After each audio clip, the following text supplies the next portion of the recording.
Ama kubidramu nengo mukwaneza mukwane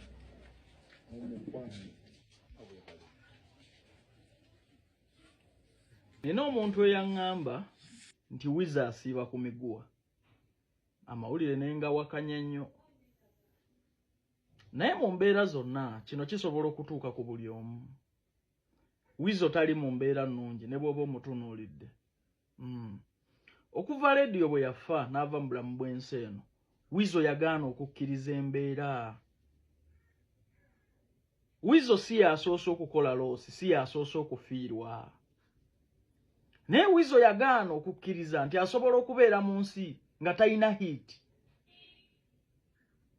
Wizo yagaana obulamu obupya bw'alimu. Kyova olaba nti abeera ku biragalalagala, abeera ku mwenge.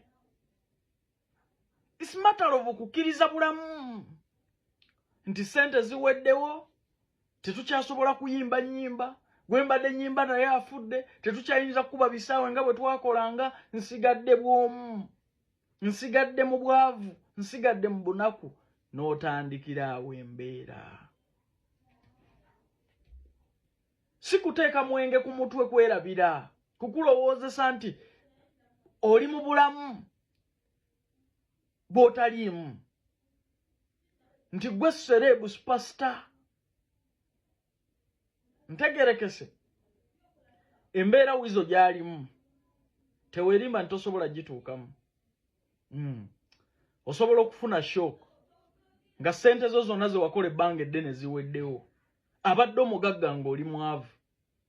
Kwatamu katono, gino emirimu gitambulirawo. Twetaaga abawala n'abalenzi kola mu ggwanga lya Kuwait, bakola mu mawoteeri. Kuba ku namba zino wammanga noti 74 noti 6 72 68 4 oba noti 7 6 4 17 45 27. Twetaaga abawala n'abalenzi kola nga ba waiter ne ba waitress ne ba cleaner mu ggwanga lya Kuwait. Salale ba cleaner eri $1.5 million, salale waba waiter ne ba waitress $2 million. Bakuwaawo okusula, bakuliisa, transport, obujjanjabi. Mbajjukiza n'ekya vacation buli mwaka, ekyo kibadde tekiriiwo. Contract ya myaka 2 mutambulirawo, interviews zigenda mu maaso. Ate abakulu ba staff eva Uganda babagambye nti ssente zo ziteekamu ng'omaze kulaba ku visa. Bakubireko twesangeyo. Oyina okukkiriza embeera otambule nayo, oddemu opange bupya. Oddeyo from zero, from start.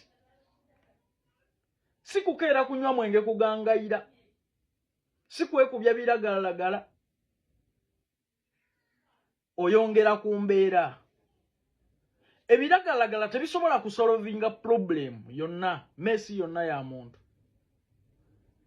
Nti gundi yafa kanywe nnyo omwenge ndabe nga waali. Ogenda okutambula emyaka, ogenda okumaliriza emyaka obulamu ng'ofuuse zoliga. Mbabuulira. So tusabire nnyo Wizo Manizo, alina okumanya nti tumwagala, ate alina okukkiriza embeera nti leediyo yafa, tetukyalina hit, tetukyalina ki, sikyali sitanga bwe nalinga, abantu tebakyampa reception nga gye bampanga, nakkiriza obulamu n'atandika buto.